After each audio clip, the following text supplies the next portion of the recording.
it's a great pleasure of mine to be part of the conference of Faculty of Automatics of Technical University. Some of you might know because I have literally parental ties to the faculty, so this is kind of going back home, and I feel like home here. The thing that I'm presenting today actually is an old idea that has been forgotten along the years for various reasons, which I'm not going to discuss here, but I think there is some breath in it still, and I think that there is, and I'm trying to revive it for the last couple of years. So the idea of self-organization, this is the idea of self-organization, and namely the multi-stage selection procedure authored by Marchev, but this is not me, but my father. Okay, there is an agenda which I'm going to have to run through anyways, and I'm going to skip a lot of the slides I have prepared for just in case this and that, but I will have to pinpoint some of the important things and not cover everything here that I've prepared. The main message is that we should not forget that we are standing on the shoulders of giants, which means that every new idea actually is stepping on good ideas because somebody else before us did something great and we are stepping on top of it. And this is an idea that I think we rather forget very often in our scientific research. And I'm not going to play the whole game here, but it's an important idea. The other thing is that this is basically a map of the complexity sciences. And if you look at the map, you can see that everything that is new in the emerging in the world, data science, machine learning, complexity science, and you can read all the authors here, big data and whatever, goes back, and there are basically two main roots. The third one is really coming from fundamentals of mathematics, but the two main specific roots are systems theory and cybernetics, which is why are we here, I guess, all of us here. And the people that I'm going to mention very briefly, unfortunately, because I have to hurry here, are mainly the regular attendees at the MASICS conferences back in the 1940s and 1950s. These were the brightest of the bright, several Nobel Prize laureates, several Alan Turing Awards laureates, and of course Alan Turing himself, because there is no way we can speak about artificial intelligence without him. Several more contemporary of his contemporary peers. Of course, not several, not included, but I have this research ongoing in a wider and wider way. These are literally the people who prescribed our world using pen and paper. And have multiple notable various contributions in many other domains, not only in this, and in the way they discovered the concept of self-organization and illustrated the emergent properties of close-knit scientific society, which is what every conference aims to do anyways. So I'm going to skip through several of them, unfortunately, because I would like to hurry. Formalistic Boolean algebra using standard circuits, one of the achievements by Claude Shannon. By this he actually paved the way to have some sort of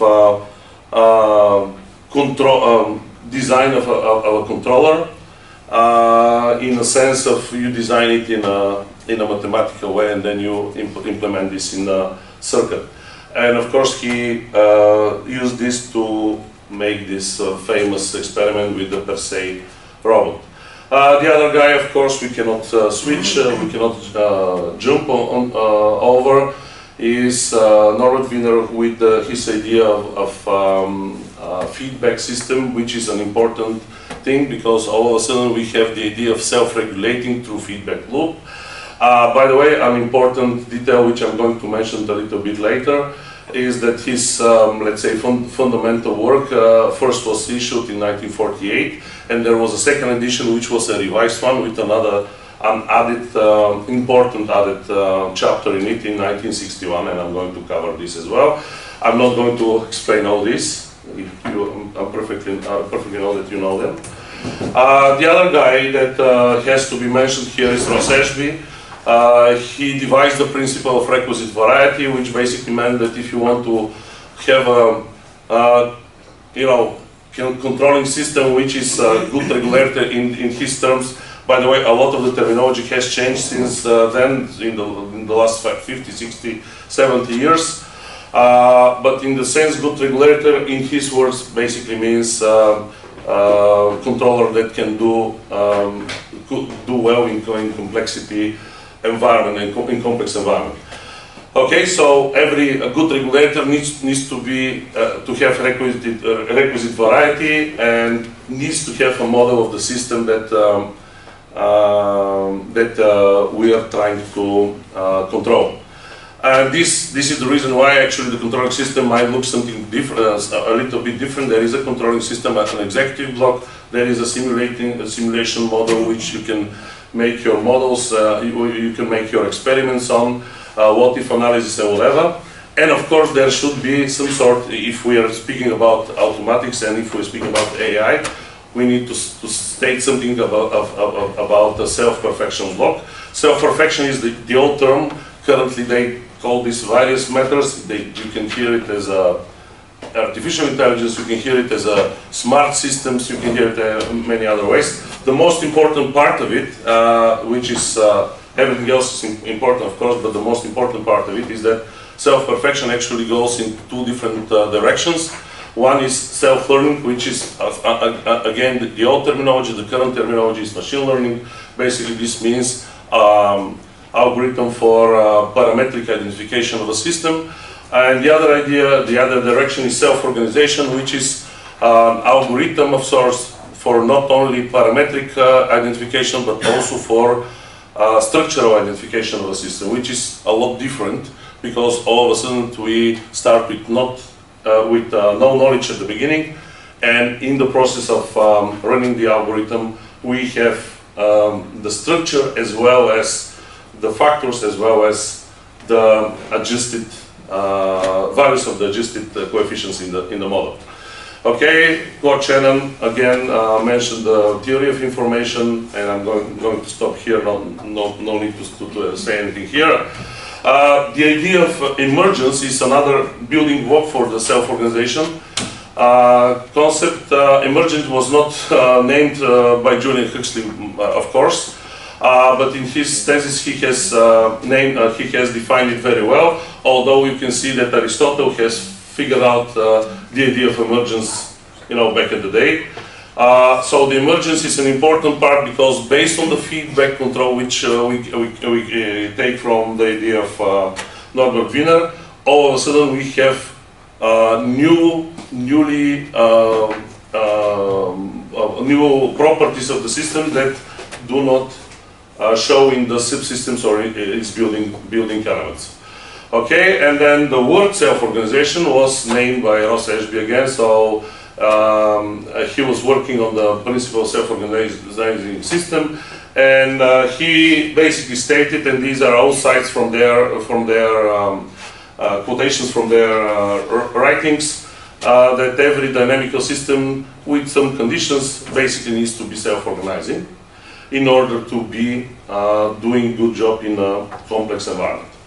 Okay, the other guy that we have to mention, of course, is John von Neumann, who was speaking about self-reproduction machines or self-reproduction automata. Again, a term that needed to be precise. Later on, it was precise much better.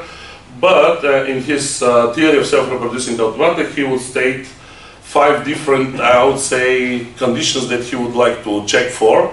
And the final condition, actually, after the previous ones, which basically say that the self-reproduction is automation that can construct other automata that are exactly like it.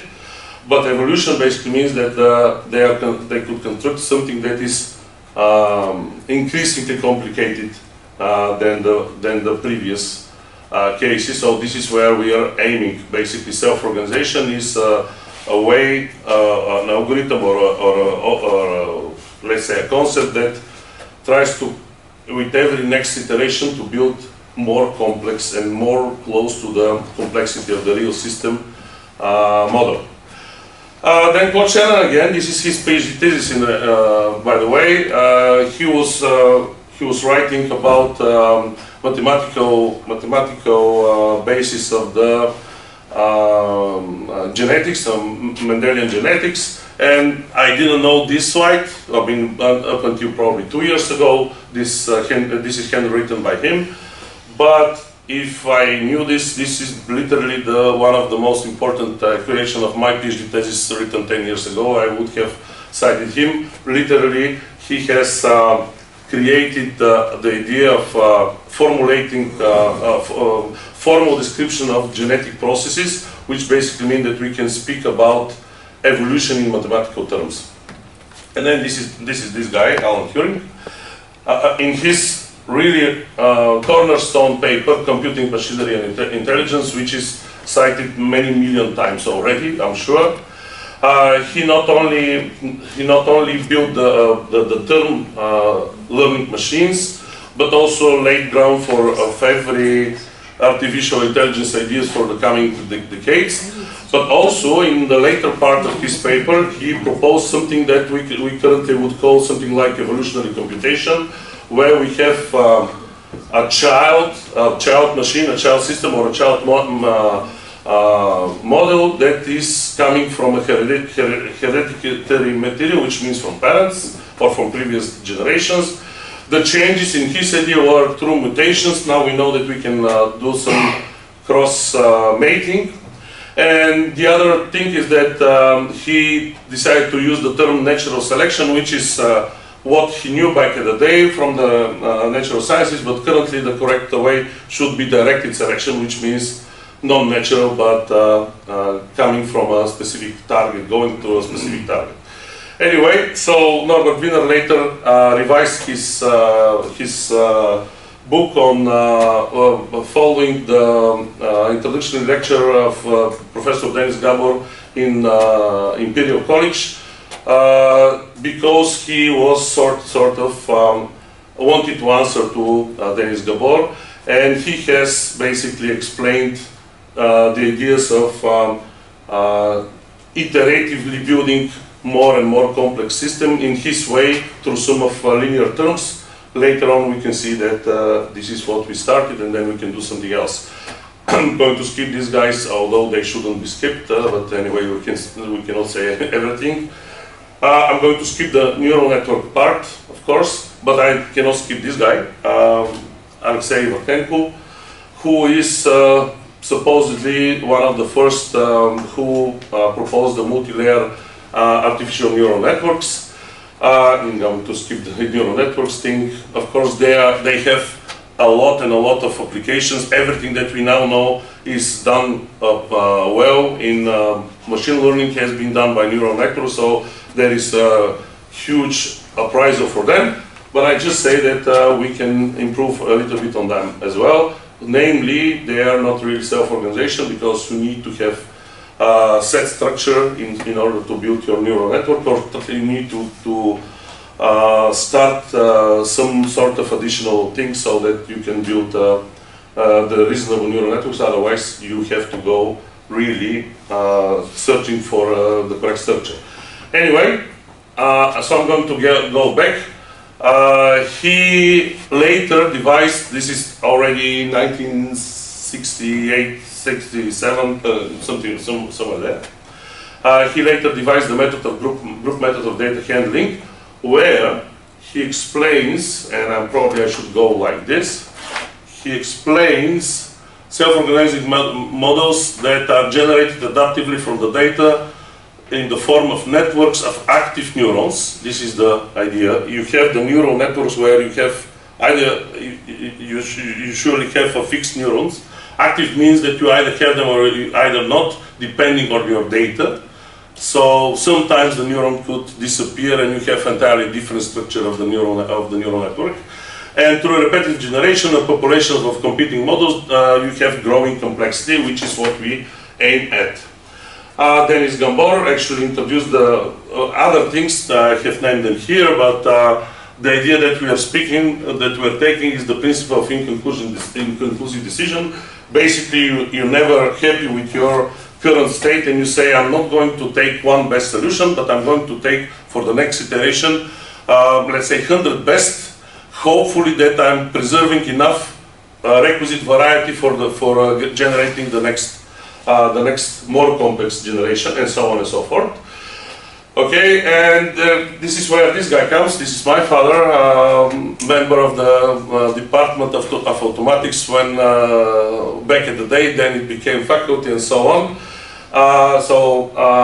He proposed his idea, multi-state selection procedure, which I'm actually using lately. These are all his original slides. It was very easy to achieve them. This is my slide, basically how we do directed selection, which basically means we have some target variable, or actually we have some sort of a criteria over which we select.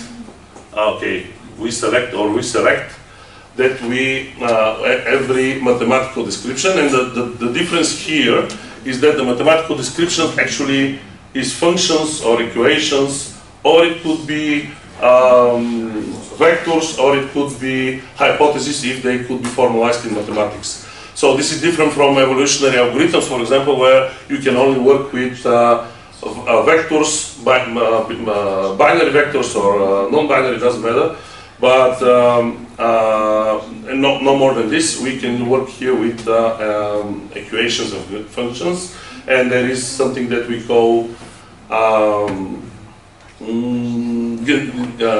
genealogical tree, which is after you finally find your final function that is on the, I don't know, stage 3, stage 5, or whichever, you can then recreate the original, from the original so-called hypothesis, or the original,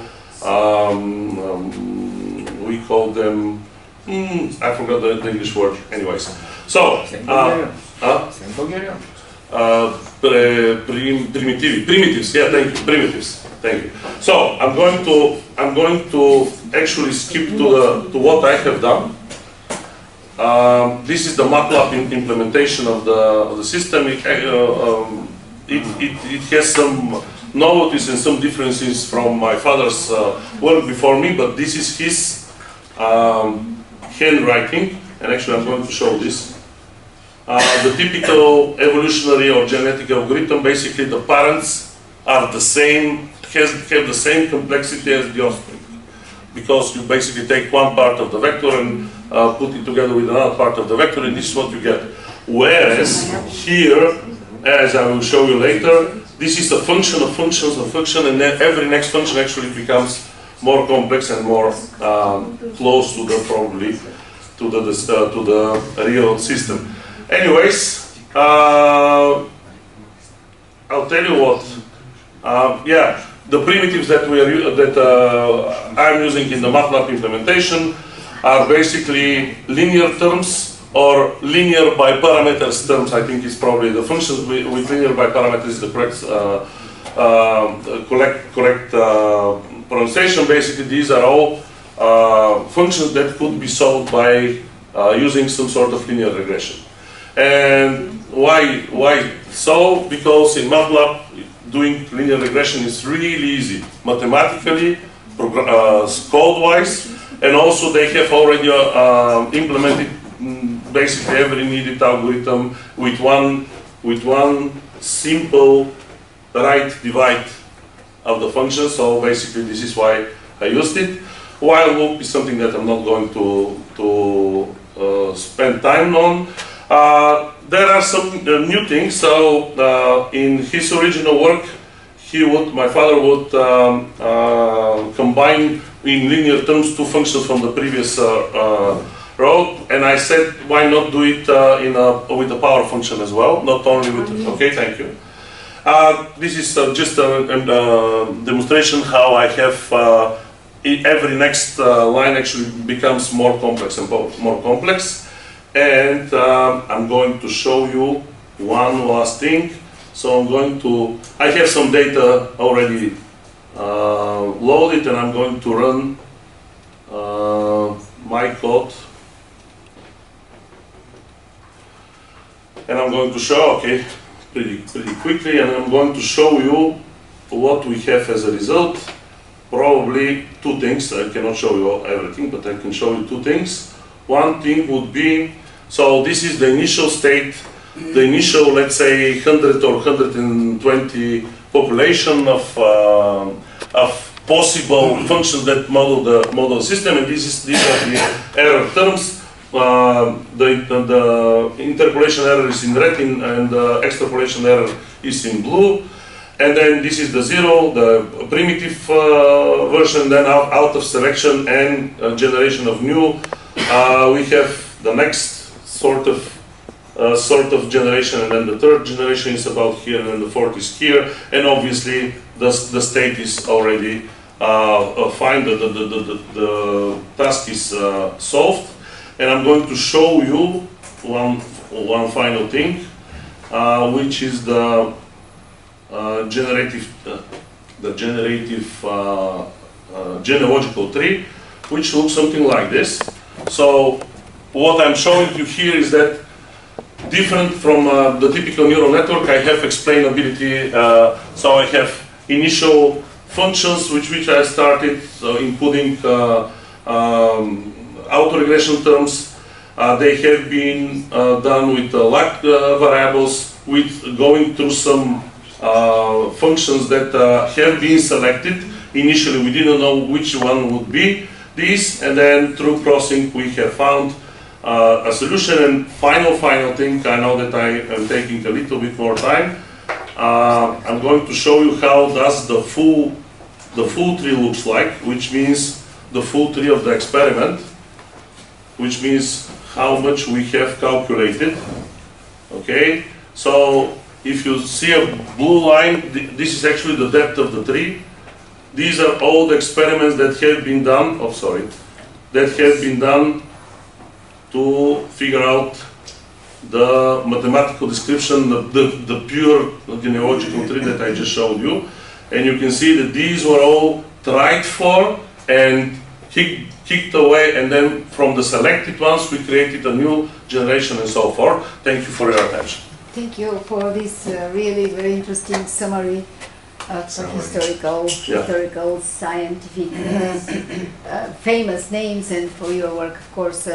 We don't have much time for questions. Just one question, please, if anybody would like to ask a question, but we have time only for one. I actually have a question.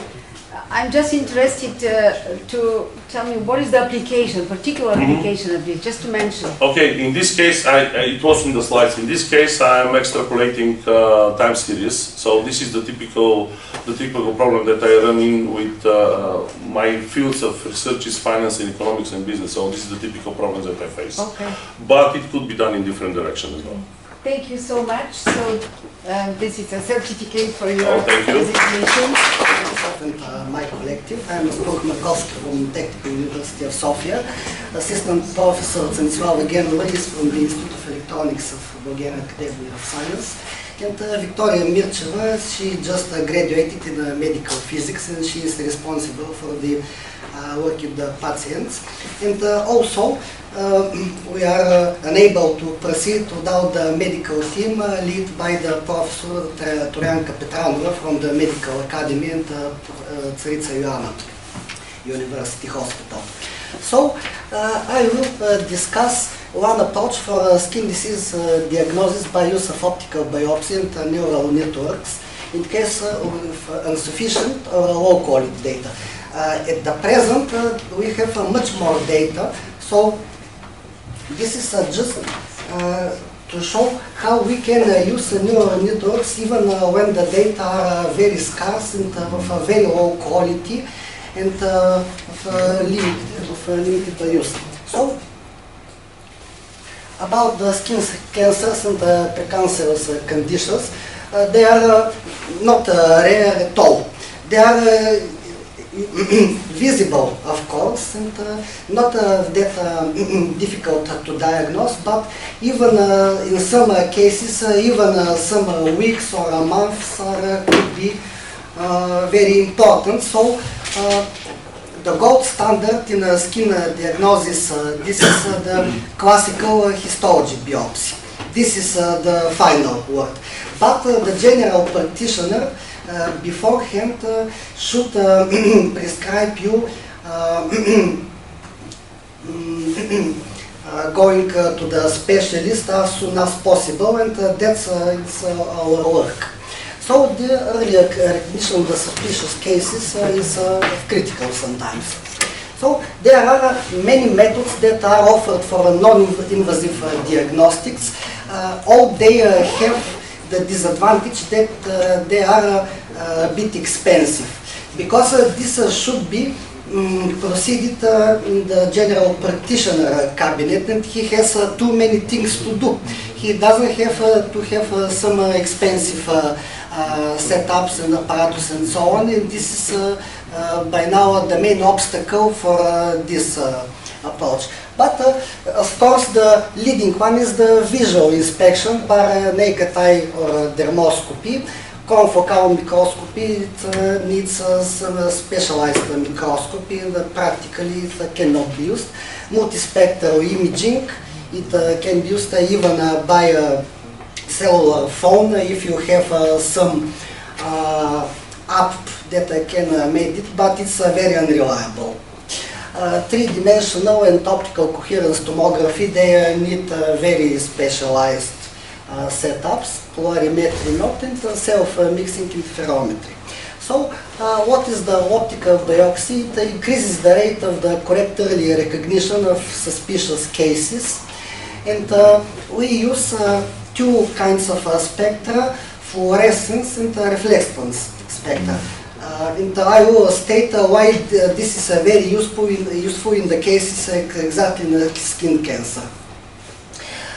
So the method is based on the different reaction of deceased and healthy cells to radiation in certain spectral areas. The benefits are mostly in the cases because there are some patients who have this not very likely, but it's possible. For example, 2 or 3% of the patients that they have more than one cancer at the same place of the skin. And in the case of the classical histology biopsy, you can just miss one of them. And it's, for example, some of them could be treated in a totally opposite. So one of the, for example, the chemotherapy could deteriorate the other type of the skin cancer, and this is the case when this could be very useful. So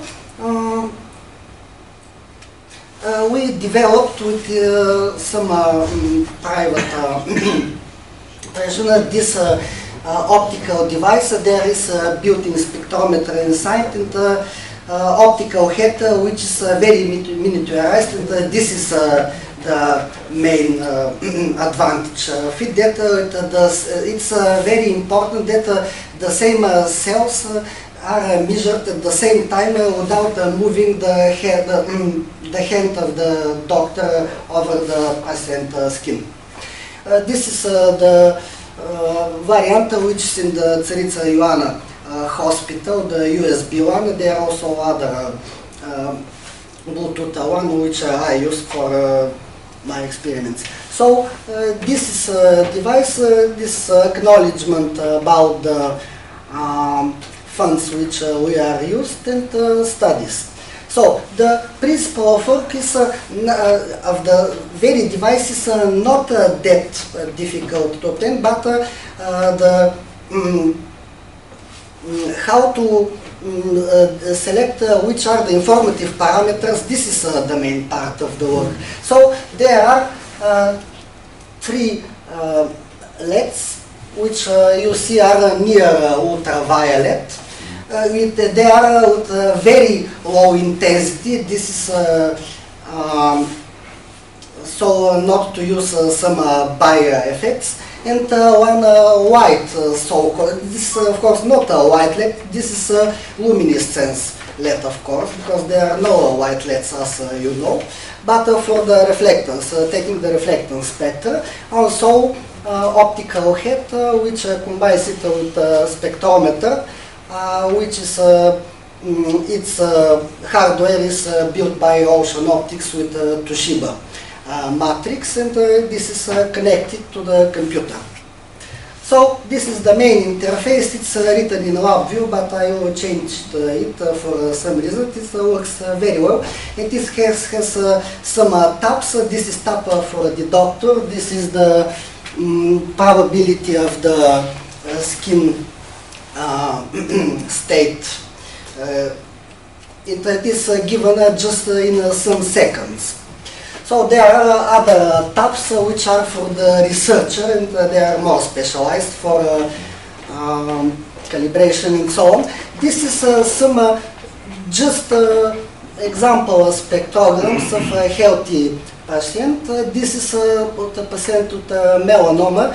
This is noise. This is not a feature here. This because this is the main point of the work, that even a diagnosis, even with very noisy and distorted spectrograms, if only one of them can be given. So, measurement data and skin conditions. Here, for this presentation, I have used also data taken not with this specialized setup, but with some commercially available spectrographs and other illumination LEDs, and they significantly differ in the noisiness.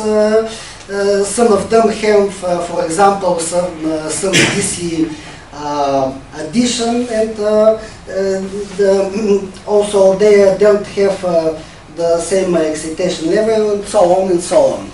So, firstly, the spectrograms should be pre-processed, and what's the main advantage here over the whole image diagnostic, because the whole image, it contains too many data. Some of them are not needed at all. And the spectrograms, if taken correctly, we suppose, and other teams of course also, that they contain mostly only useful data, which I state after some slides. Why is that the case?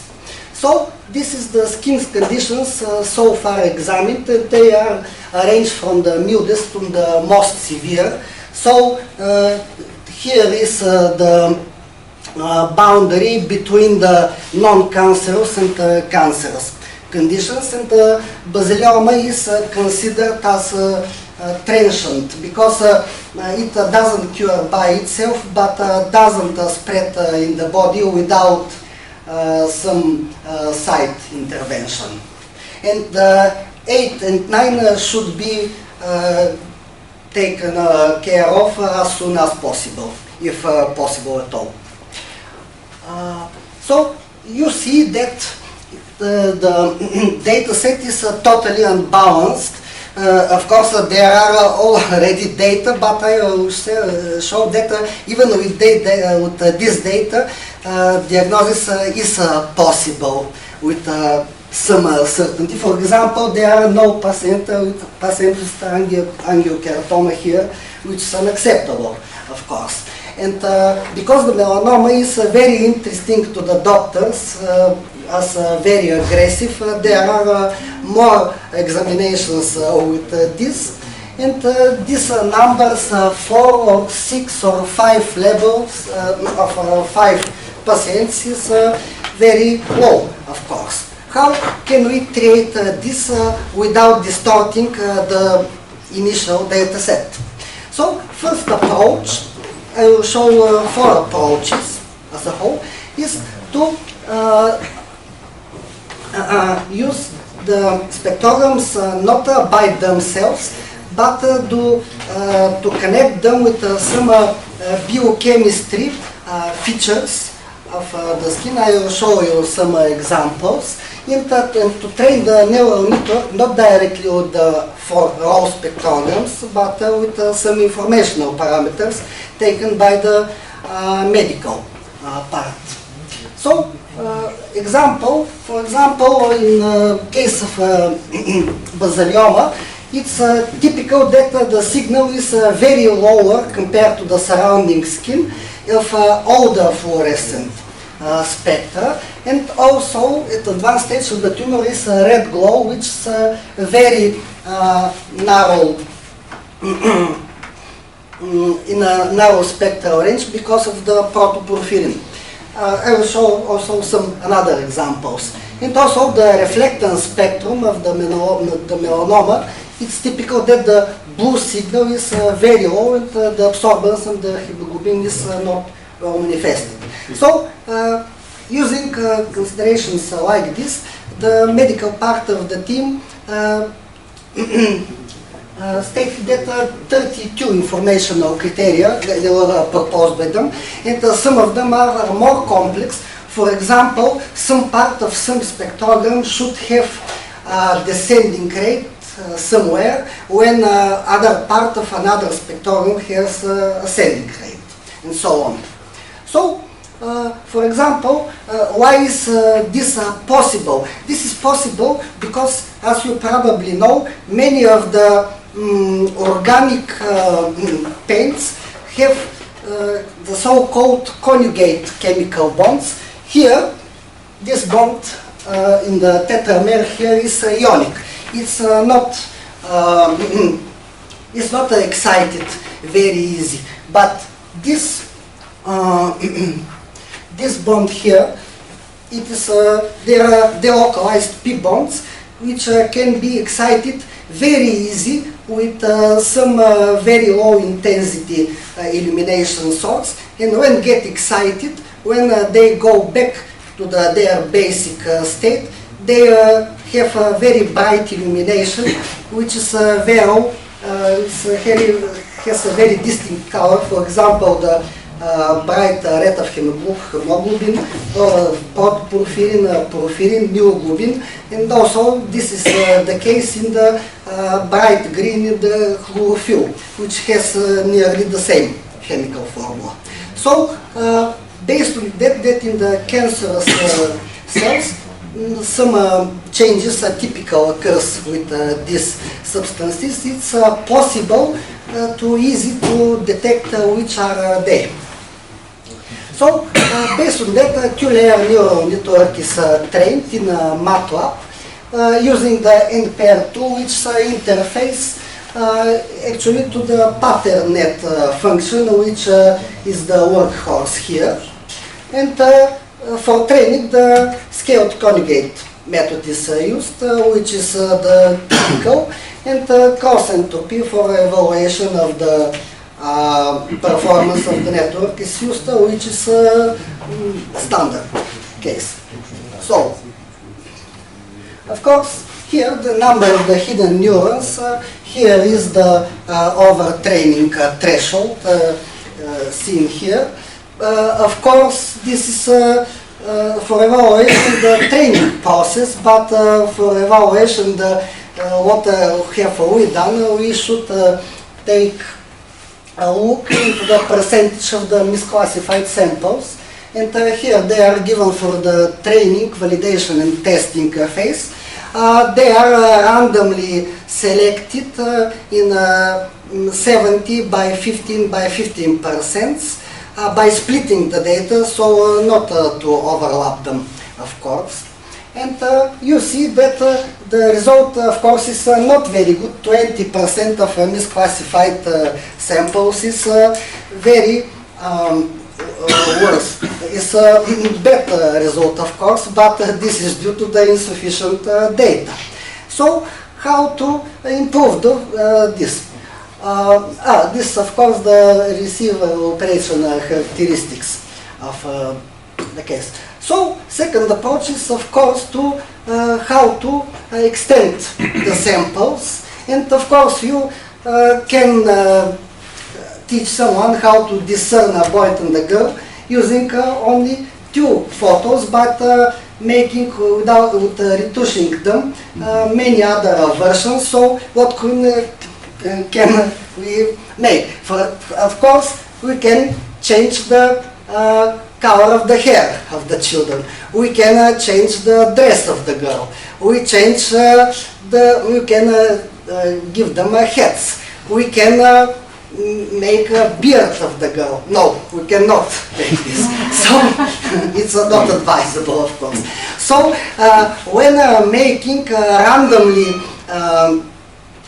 extending of the samples, the very step we should be wary of not deteriorating the meaningful parameters. For example, when the slope is ascending and it's meaningful, we should not accept such a changed sample. And so after modification in done and extending, this is the number of hidden neurons and the percent error. This is already something totally different, of course, even with this scarce data. And we see that the overtraining threshold is something like 10 or 11 or 12 hidden neurons. Here we don't need the neural network becomes too complex to be trained with this data with more neurons. So this is acceptable. So we also let's check the inference of this neural network. These are some randomly chosen patients, and this is the real diagnosis, which is taken by a classical histology biopsy, and this is correctly classified, and all of them are correctly classified without only this one, which has keratocontoma, is misdiagnosed. Of course, this is not very strange because of the scarce data. We don't accept to classify all of them as it should be.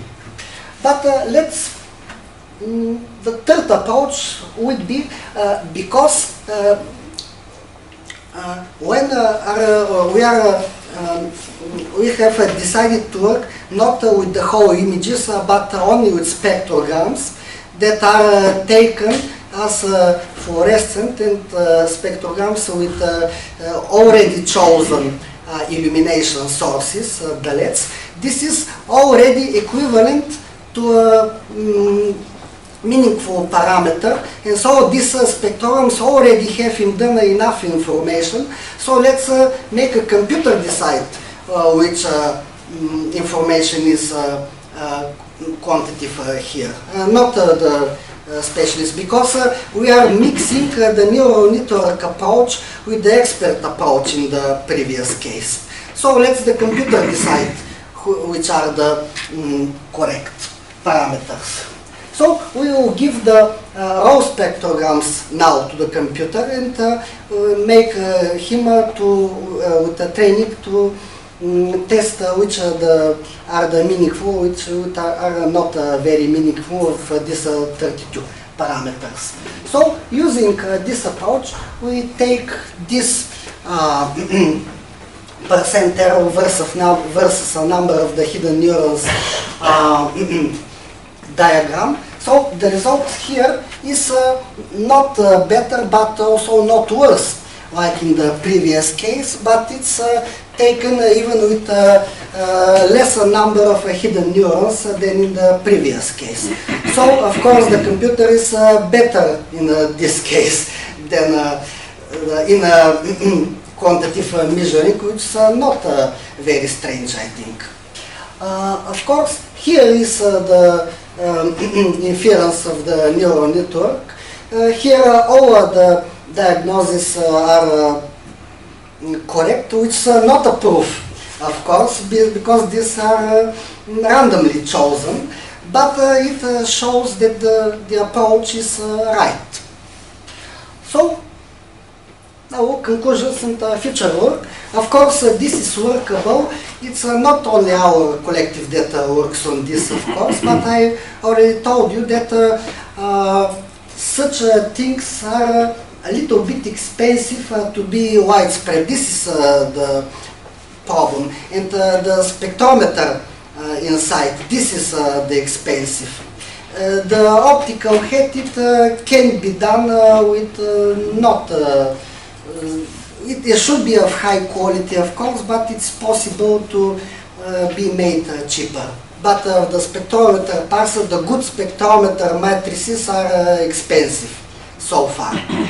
So the scarce data sets, of course, prevent us from implementing also the principal component analysis, which can be made to change the basis of evaluating the meaningful parameters. So the Pearson criterion or the Fisher discriminant could be evaluated here, but this is incorrect to be done with such a scarce, even extended data set. And the work of collecting richer data set is ongoing now, and after 2 months they will present it in other conference in Belgrade, my colleagues. Also, Tsanislava Genova tried to make this task in a different framework, I mean in the support vectors machine. And it's also workable because this is a slightly another approach to the same problem, actually. Which is, and also the setup is by now for non-commercial use. It doesn't have a medical certificate, so the patient have to sign such a document that he agrees to participate in such research, but okay. But even now, in this state, there are patients who are diagnosed and treated successfully with it, and even with that, I am already contented. So, thank you. Okay. Thank you very much. And the acknowledgement. Which is important. Thank you very much for your interesting talk. Are there any questions? Yes, please. Hi. Really liked the part where you removed the experts from the decision making. The problem is that you cannot remove the experts, the medical experts. This is not the final. Yeah, no, but you cannot. Can you remove them from the definition of the disease itself? Because which disease consists of which parameters is also an expert decision. You know. Let me state this like that. We can now move experts out because they already have made contributions, so which are allowed. My problem is that melanoma itself also is an expert defined thing. You know, can you allow the machines to define the actual disease? Maybe that would be a bit different. This is also very important. This is not the final diagnosis. Just this officially just aids the doctor to make the diagnosis. Completely understand. Mm-hmm. Yeah, this in the juridical sense, I mean. Yeah. My idea is that if we allow machines to go even further, deeper into the things, maybe they would tell us, no, melanoma is actually what we think it is. There are 3 other parameters, you know. We are not going that far. Okay. Any other questions? And I'm going to put on top of the question of the previous question, are there any other conditions that are there? Yes, there are conditions that are not in this list, and So this is ongoing. There are also 5 or 6 more conditions that are now they are collecting. And the problem is that you have to train the neural network Of again course, with now every new class. they are no indistinguishable, of course. Because They are already taken now, but here present that you can train with even with this. yeah, you can train, but you cannot have others class. This is something yes, else. you have to introduce it. Yeah. For example, expert can do this. Okay, more questions? Yes, please. Have you considered to train your neural network with more than 100,000 samples, and do you have availability to get that big data sets? Why I'm saying 100,000? This is to respond to, this will reply the question to Prof. Kirov. 100,000 is the requirement for having neural network be applicable for medical use. So if you have a data set with more than 100,000 samples, you can apply it in a clinic. Yes, you are right, and that's why it's in a research state now. This So the work is not going at the pace we would like to know due to organizational reasons, and also one participant of our team unfortunately died, but we are still going further. Good luck. Okay, so many more questions are available, but we can move them for the coffee break. Now we have to go for the next presentation. Thank you again.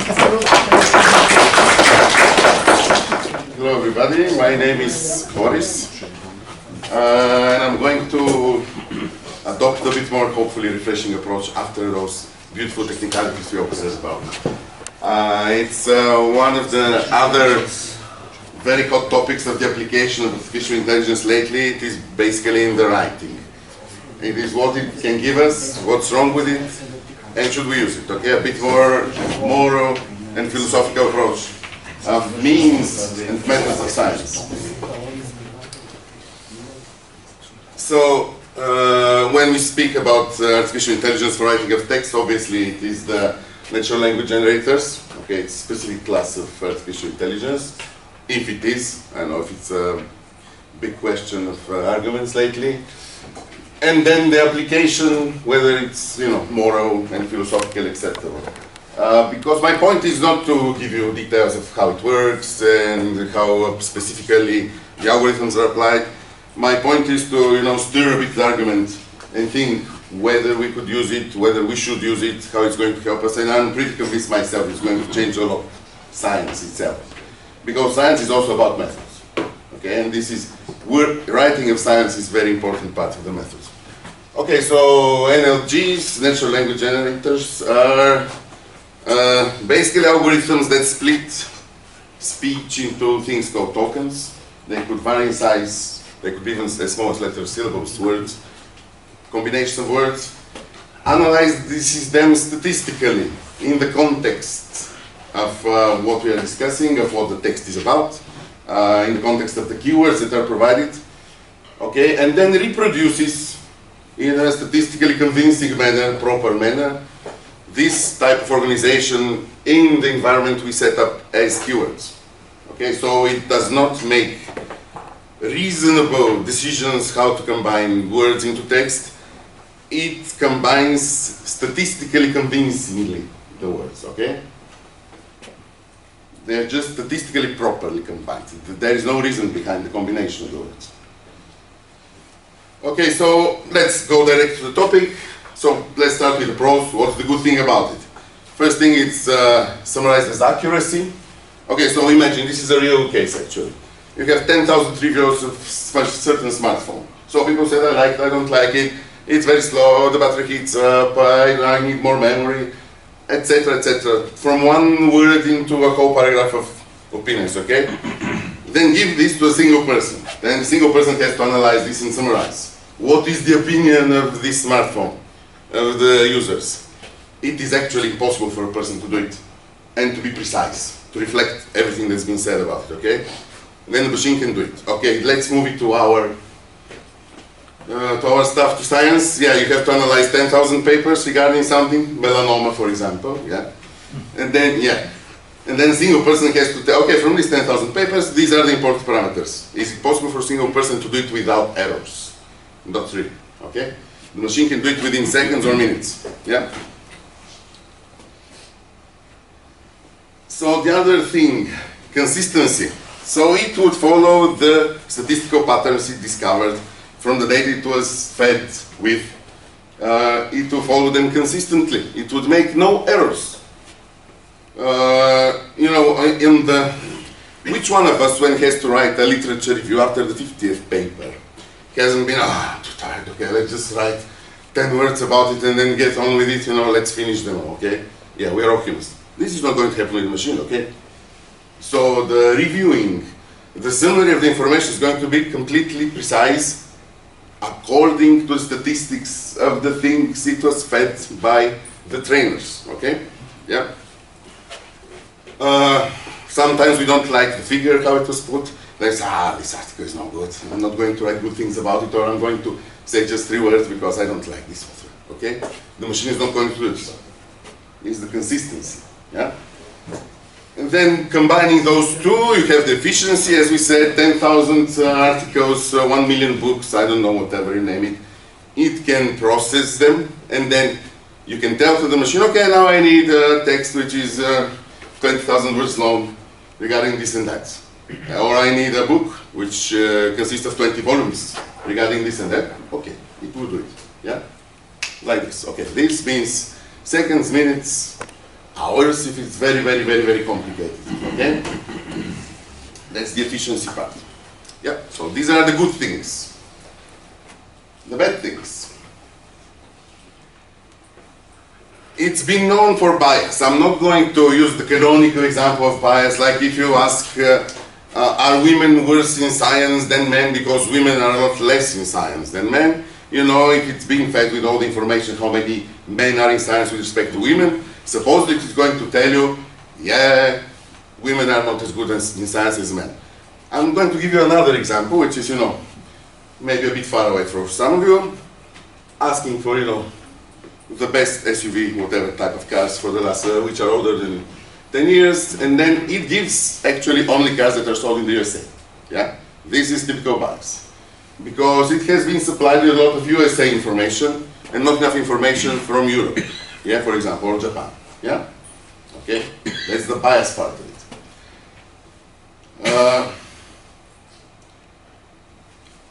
So another problem is that we lack the governance over the process, which means that if you ask the machine something to produce, basically it summarizes all the information it has, yeah. It doesn't give you a new opinion. So if you ask the machine to summarize the information on something which is problematic, you know, like should we exterminate, I don't know what type of animal, or I don't know, should we allow climate change and stuff like that, and it will give whatever is the summary. It is not going to keep in mind what humans think about what is moral, what is not moral. The basic problem about it, all the problems actually that arise are from the fact that those are machines, they are not humans. So the problem of the machine is not human. It doesn't have empathy. It doesn't have the moral feedback inside itself. Okay, it's just going to tell, okay, combine the statistically very representative combination of tokens for a certain environment. Okay, so it cannot reflect societal values. Another problem is that the text can be really human-like, so you can never be sure whether it's, I mean, don't trust this that the machines can, there are machines that can find whether the text was generated by AI, they cannot. I mean, if you know how to use it, then they can never find out, okay? And then if it generates a text sending it to young pupils in schools how to commit suicides, okay? Who's responsible? What's the accountability? Yeah? The person that asked, the people that trained it, the machine itself can be responsible, okay? And then following from this, and then concerning the algorithms, it is not transparent, okay? Just like the neural networks are, okay, they can become transparent if we really search them, but the huge systems like this, they're completely not transparent, okay? They're black boxes.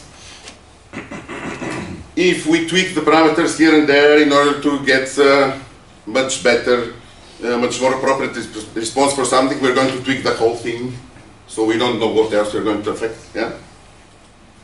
And then, if you change the prompt a little bit, you're going to get very, very, very different type of answers, okay? Which is not something, if I ask you the same thing with a bit different wording, I'm not going to get from a human a completely different answer, okay? I'm going to get somewhat different, but I cannot get completely different answer. Whereas with the machine you can, okay? So these are the problems. So the strong side of it is that it's a machine, so it doesn't get tired, okay, and it's very precise. The weak side of it is that it's not human. So we cannot get moral thinking, philosophical perspective and stuff like that, okay? So now I arrive to my favorite topic, why at all I decided to write this paper, is about the plagiarism, okay? Whether actually, if somebody writes a paper with this, with the aid of such type of machines, it is plagiarism, okay? We already discussed. It combines statistically known facts that were the product of all the information that's been fed in it, let's say the knowledge of all humanity, okay? It is not an original work, okay? It is combination of all the knowledge of the humanity. Statistically representative combination, okay? So how come we consider it an original work? Hardly. It is an instrument, because if we start to consider instruments to be unacceptable and then to lead to plagiarism, where do we put the line? I mean, I use the computer to write the article, okay? The word, because I'm tired, I write the words, the MS Office, you know, program that I'm using, it underlines the wrong words, suggests the correct spelling, no? It is an instrument. So am I plagiarizing the MS Office team that created the word? I mean, even if I write something by pen, the pen is an instrument. You know, should I remove all the instruments? If it's only spoken, then it's okay. We go back to the Aristotelian times. Yeah, remove all the instruments. We have only speech. And once again, this is common knowledge of humanity. So if you want to contribute to somebody, you use some of those machines to generate some text. And then what do you say? I don't know, put in brackets #1, and then on #1 in the reference list is the humanity. You know, it's becoming absurd, the whole thing. Yeah? Okay? So let me give an example of those things, yeah, which we were speaking. So this is with ChatGPT, yeah? So if you ask stupid questions, you're going to get a stupid answer, which means nothing, okay? If you just prompt synthetic biology, you're going to get this answer, which is like something that you're going to hear on the news in the evening because some journalists cared about synthetic biology, okay? This is what they're going to give you. Take some time to read, please. It's meaningless, you know. It could mean anything. Design, construct new biological parts. What is part? What is device? Systems, redesign. Okay, systems, we know, we are engineers, okay? Already found in nature. Which are those things? Field that has the potential to revolutionize many areas, okay? Blah, blah, blah, blah, blah. Okay? Switch the prompt. Okay, this is my prompt already, you know, with synthetic biology in the context of, yeah, you're right. That it's part of the, you know, humanity's aim to internalize everything inside society as industrial processes, so that it can rule everything and use everything that's on this planet, yeah? And this is what you get the answer. Alright, applies engineering principles, control theory, systems process modeling, logical systems, instrumentalization of natural processes, involves designing genetic circuits, response specific signals, blah blah. Okay, starts to make sense. You can already imagine what it is about, okay? Yeah? So, I claim that this thing actually is mine, okay? Because I put the ideas about instrumentalization and control theory and other stuff inside mind, let's call it like this, of the machine, and the machine created this text, okay? But it was according to my prompt, yeah? It is never going to generate it without my prompt, yeah? Okay. So, as a conclusion, you reap what you sow, okay? So it is just another instrument. So if you use it properly, it's going to be very convenient, very efficient, very helpful. And if we use it in the wrong way, you know the example. With a hammer, you can nail something or you can break somebody's head, yeah? Okay? So, for me, we should start using it as much as possible. As much as is allowed, and we should not forbid it at any cost. Because the work it's going to do automatically for us actually is not creative work. I say scientists, engineers, whatever, we should focus on the real human ingenuity, inventing new stuff, having new ideas, discussing the ideas between ourselves, and the review of 156 papers on some topic. Let's leave it to the machines, which are actually going to make less errors than us when they are reviewing them. Okay? That's it. It was very short, but that's it from me. Thank you. I'm ready for your questions. Any questions?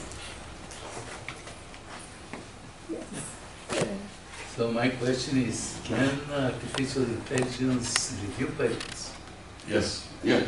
Yeah. And make conclusions about the Depends what you mean by conclusion. conclusion about contributions, Yeah. about new ideas, about properness, about No. No? About new ideas, I mean, what do you mean? Can it generate new ideas? No. no. I mean, when you review a paper, you have to say, is there anything new or not in this paper?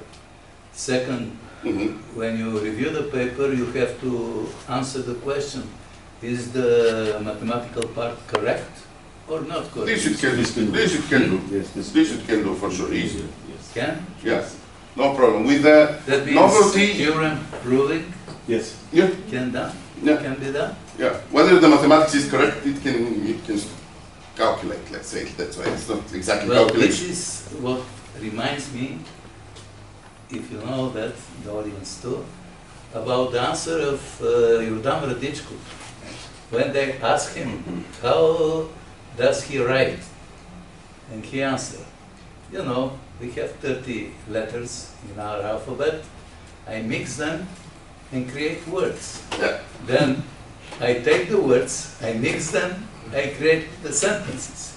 Then I put some signs, you know, points, commas, and so on, so I create a text. Yeah. So is this artificial intelligence or Eugen Radichku?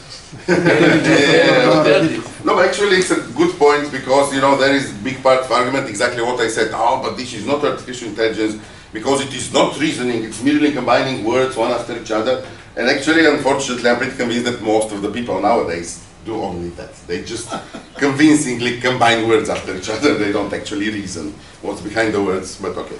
This for not for this audience, okay? More questions? Yes, please. I think you greatly simplified the process of scientific reasoning and actually writing papers. First of all, you can't even use it for writing the introduction to your paper. When you write a paper, you should present your own understanding of the topic and set up the background, and then it follows the rest of what you are trying to say. By just trying to use a tool that will skip that, I never said that. I never said that. I said that. Undermines what you're presenting. The other thing, even for a review, the review has to be written by a person with great expertise in the area who can select the important words and critically appraise the topic. So all this just being supplemented by a machine is just a nonsense, you know? No, I didn't say all. I said just the mechanical part of it. But there's no mechanical part of it, that's what I'm trying to say. There's no mechanical part to it. Yes, there is. No, there isn't. If you're just mechanically trying to do it, you're not... No, a paper of 100 pages, if it can be summarized in 2 pages correctly, with a correct summary of the idea, how exactly the experiment was performed, without you reading 100 pages, reading only 2, I think it can help you a lot. Yes, you write afterwards the conclusions. So obviously, that's what, it can never make conclusions. It cannot say this is better, this is newer, but it can summarize you the text. Well, you can summarize the text, but it's not only summarizing the text. The devil is in the detail, and you have to be very, very critical. And you think that you're better in following details than a machine? Very Yes, good of course. topic If you for the are coffee on break top of your discussion, field, I think. you know Very what's good going on. topic. We can continue. I want to answer, I never said that it's going to do everything. Never said that. Yes, I said that the human ingenuity is going to remain, and thanks to it, it's the only thing that's going to remain. I never simplified writing but in order of scientific to create articles. that ingenuity, you have to understand what you're doing. Obviously, you have to be a specialist. You have to critically appraise things. You cannot just take the machine to overtake it. I never said that the cleaning lady outside is going to start writing scientific papers. That's besides the point. And this is how I understood your point. Okay, yes, I'm absolutely sure that this is a very inspiring That topic. was the idea, to start Exactly. the So argument. I really hope we will continue during the coffee break. So thank you, Boris. For this. Thank you. Good afternoon, ladies and gentlemen. As our chairman already introduced myself, I will skip this first part.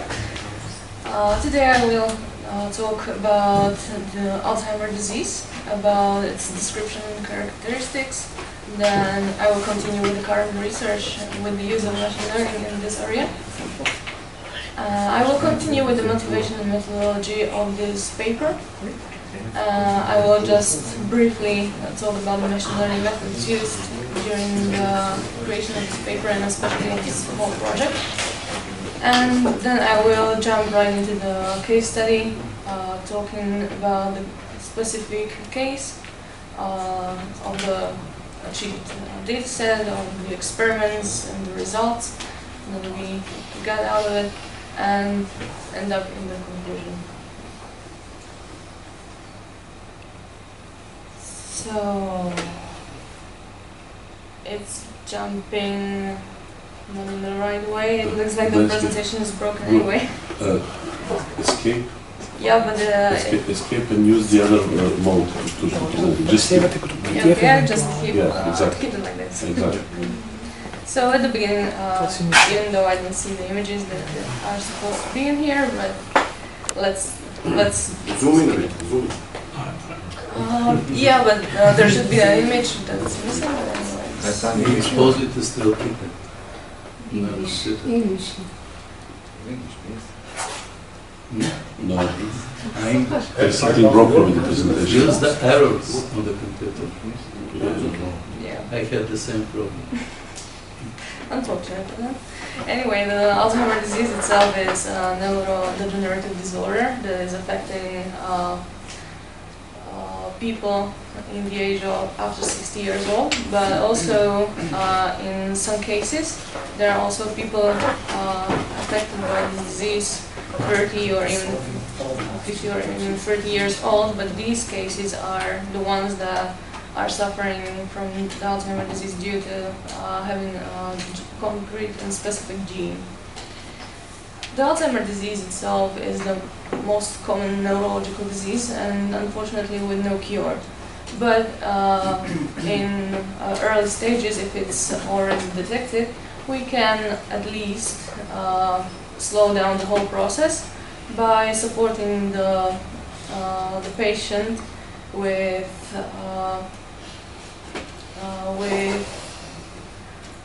treatments, let's say with medical treatment, with the treatment of how to actually exercise their capabilities with their memory.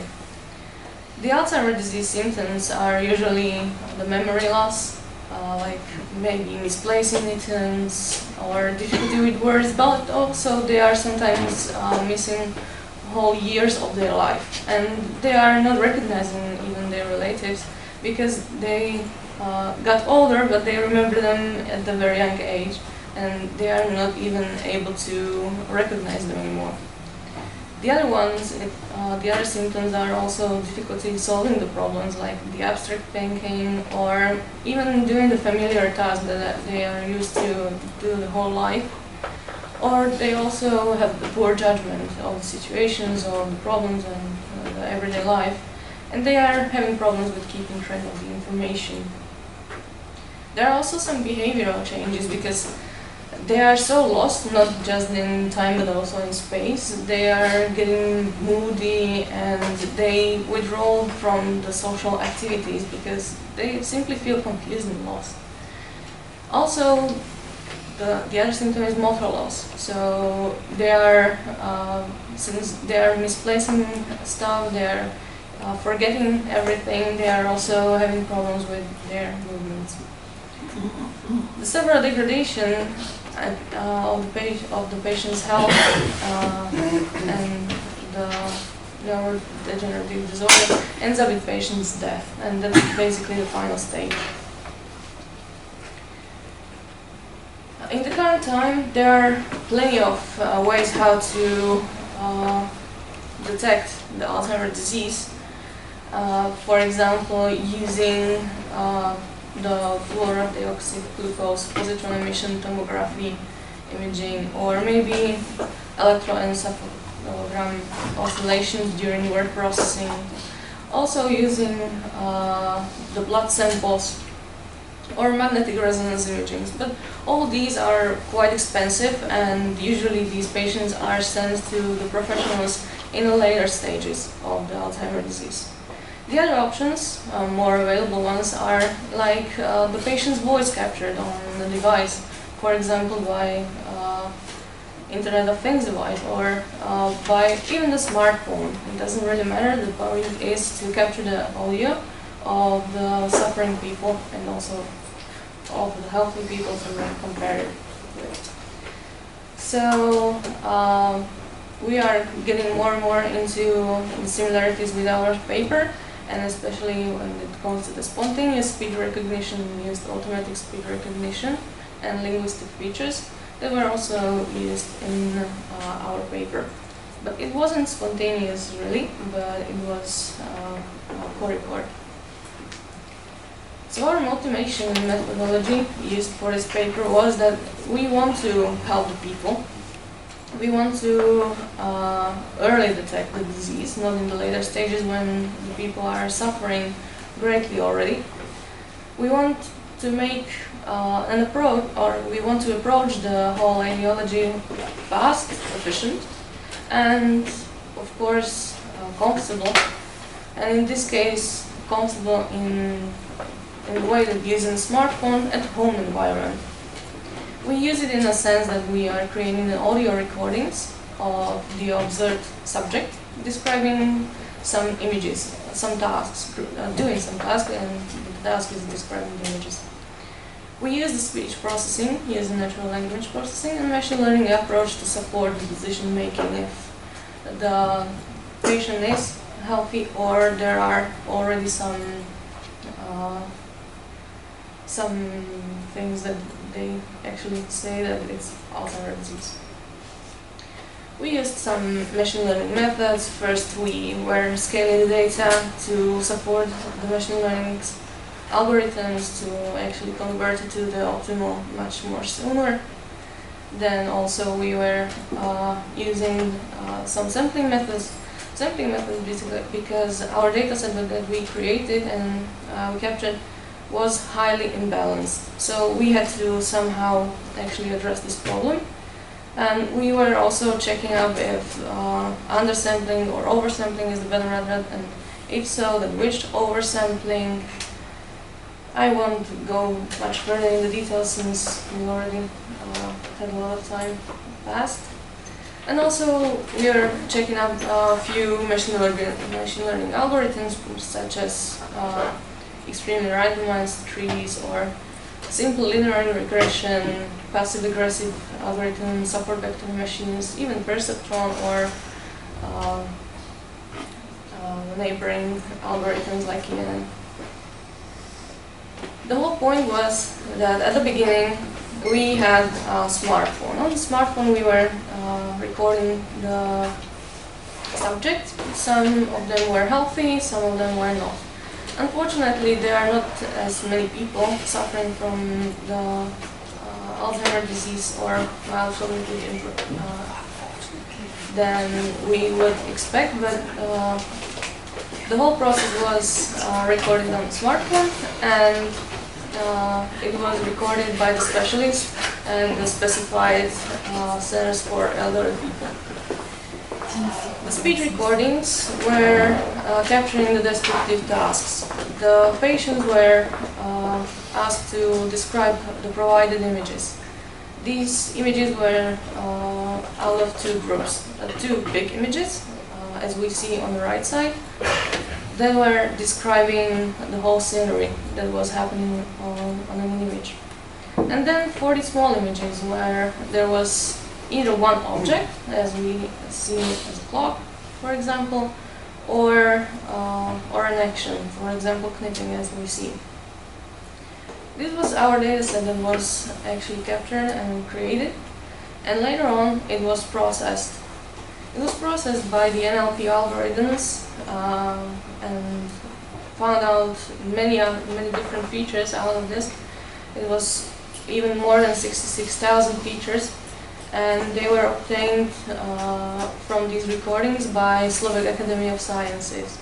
There were plenty of number of set words, maybe some acoustic features and so on, and combined with the basic information of the patient such as age, sex, education, smoking habit, and so on. Due to the high imbalance of the data set, we were trying to evaluate the effectiveness of the algorithms, not based on basic accuracy, but on Matthew's correlation coefficient. That's basically some kind of accuracy for imbalanced data set, but let's call it this way. We are trying to find the optimal machine learning algorithm, scaling method, and sampling technique combination in order to sufficiently be able to determine if the subject has the disease or not. We were also checking out the sensitivity and specificity because medical experts are usually checking these parameters because they can explain them easily. For our case, we were sorting out the results based on the MCC, on the Matthew's correlation coefficient, since it was providing us the best available view on how the algorithms were actually doing their job. So the best algorithm out of all is pretty simple. It's a linear regression in the end, and it just shows us that sometimes even the problem is quite complex. The results are achievable by something simple, much more simple than we could even expect.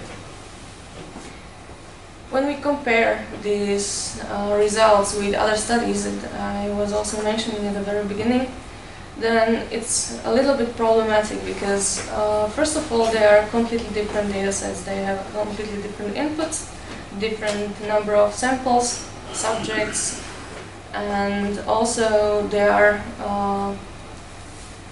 results are in like accuracy when the data set is not really balanced, or they have different metrics that are used. So it's kind of problematic for us to really compare with them. But what we can say is that it's a very cheap way of how to detect the Alzheimer's disease. In the current state of the project, we are already launching the application in the next few days, up to weeks, and it's one of the first applications like this, in the sense of being able to recognize the disease out of recordings. And also, we would like to make this application, this project working on and continuing. So also, we are able to make some possible improvements. In the project, for example, we want to propose this application also for the general practitioners, so they can extend information about the patient and make even decision making much more clear and specific. Thank you for your attention, and please. Any questions? Yes. Can you turn the previous slide, the confusion matrix, and can you read the numbers in the bottom row? Because I cannot make anything from it. Just the number of the cases. So the predicted label, the false one, even though it was a true one, is 27 samples. It's like 25%. And and the other? And the other is 79. Okay. More questions? Question. Did I understand correctly that you have 60,000 features? 66,000. 66,000 features. 66,000 features, yes. And you work with all those features, or you made some feature selection? Yeah. Well, we started with all of those. And yes, it's quite complex, and most of them are unusable for the whole project in the end. And we were also checking the algorithms themselves, what kind of features they find actually important.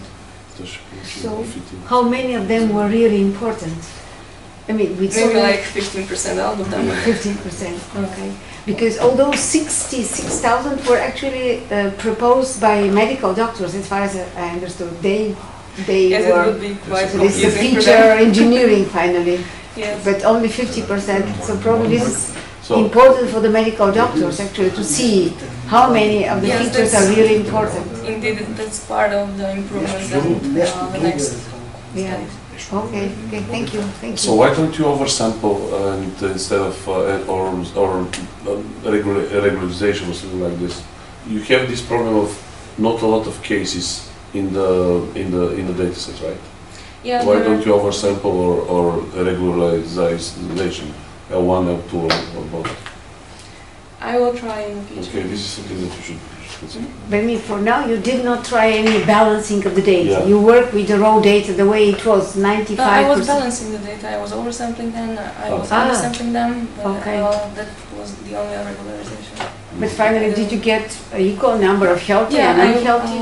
Yes, the sampling method was undersampling actually. That Okay. was creating the best results, and it's called Tomek links. It's the one that actually tries to find the close neighbors between the samples and then deletes the ones that are too close for better understanding. Yeah, thank you. Thank you very much.